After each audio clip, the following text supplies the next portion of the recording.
1, 2, 3, 4.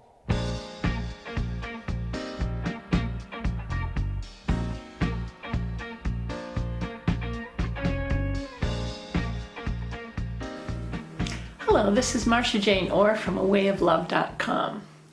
I'm with you today to talk about this very vibrant topic that seems to get us all going rather dramatically, as called fear. Fear, the many uses and abuses and denying and embracing of fear. Wow, it's a powerful motivator, isn't it? Many TV ads are geared toward fear. You know, you must do this or you must do that, or fear something will overcome you.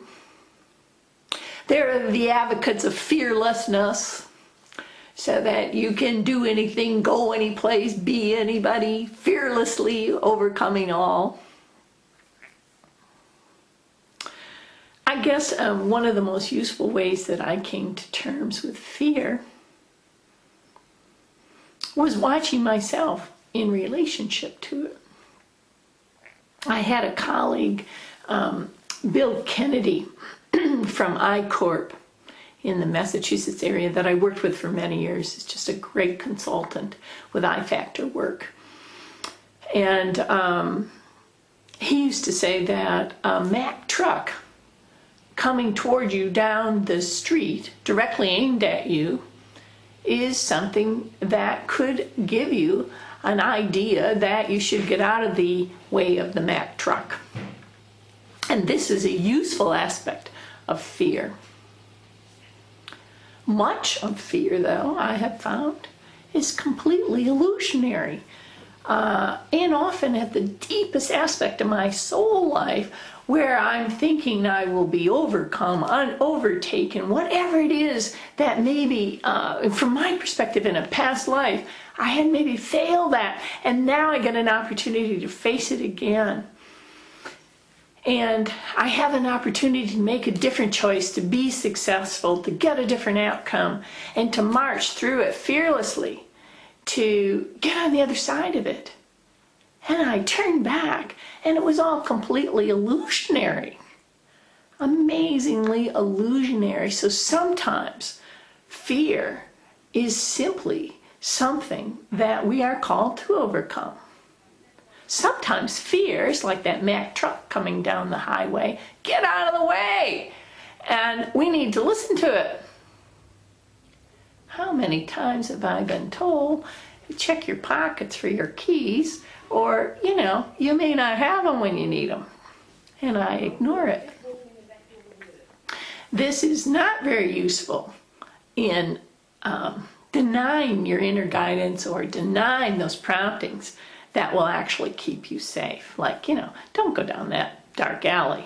But on the other hand, if you're totally limiting your life because you're fearful, then you're really gotten yourself into a place where you're denying your greatness, where you're denying your life purpose, and things are around you to prevent you from being the best that you can possibly be. This needs to be taken in hand. I noted that when my husband passed, I was completely fearless. I traveled all around Europe, went to the Czech Republic, went over to Sarajevo, about 100 miles from the fighting. I just traveled all around. I could have cared less, really, if I lived or died, is basically what created the fearlessness in me. Sometimes fearlessness can be motivated by a sense of duty, as in soldiering, or a higher purpose, like we must go through this, and whether we get there or not, we live or die, it is still worth taking this step. And you'll see that in many peoples who are fighting for their freedom. Even in boat people who are arriving, God bless them.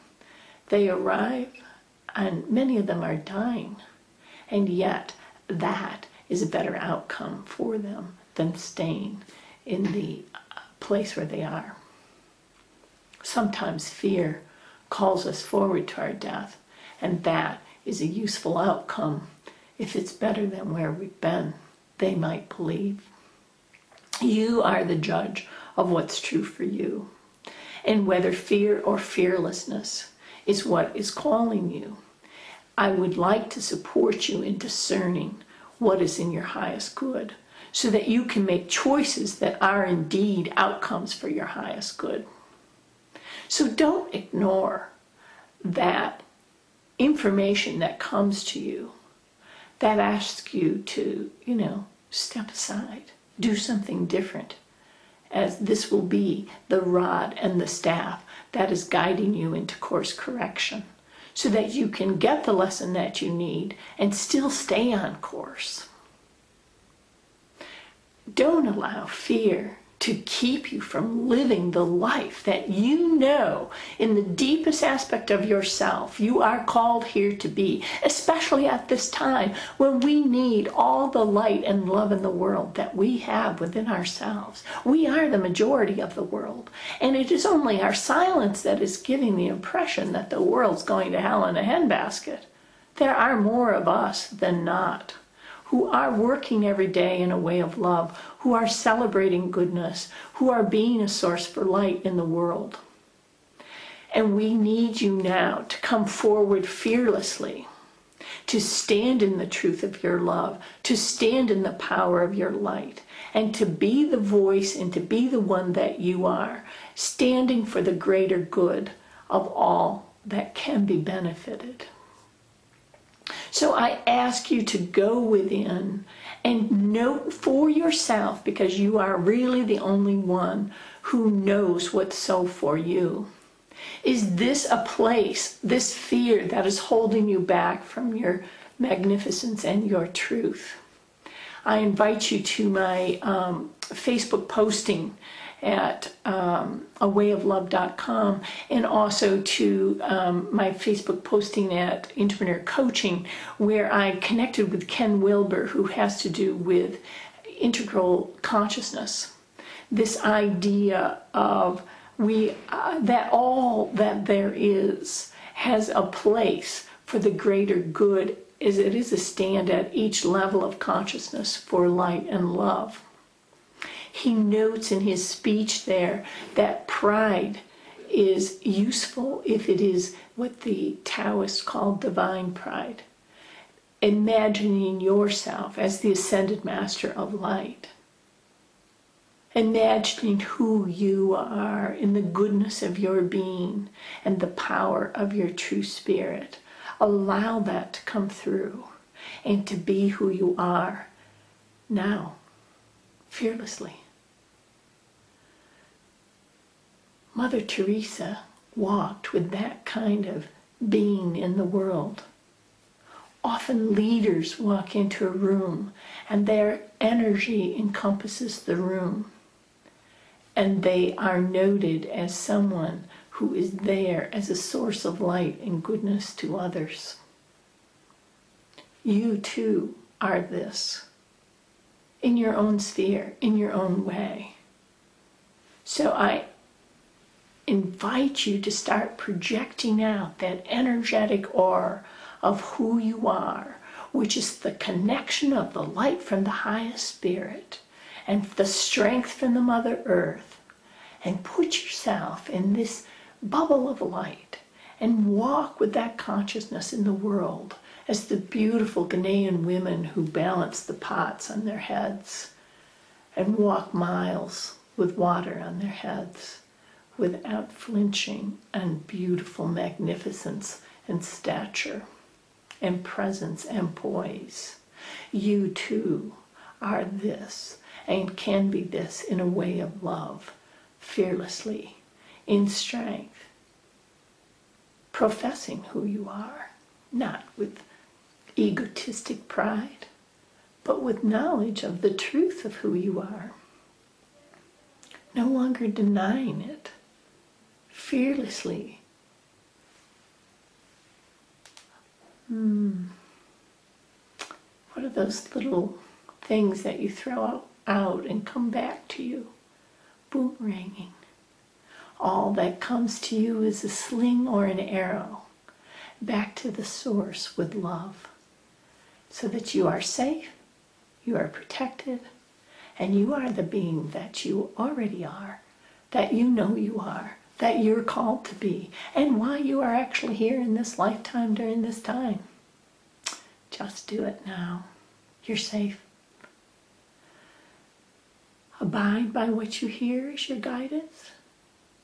Hold yourself in this safety bubble of light. Allow things that are not of the light to boomerang back to their source and send them back with love. As my friend Robin D. Johnson said, if you don't have the Velcro there, when the Smurf ball hits, it won't stick. Send it back. I hold you in love. I hold you in light.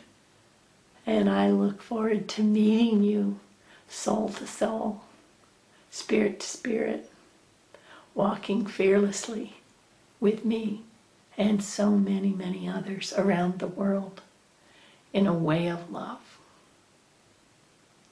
We are already doing it. Yes, we are.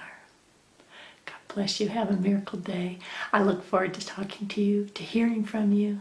Go get my ebook. Share it. Spread it around. We're something special. God bless you.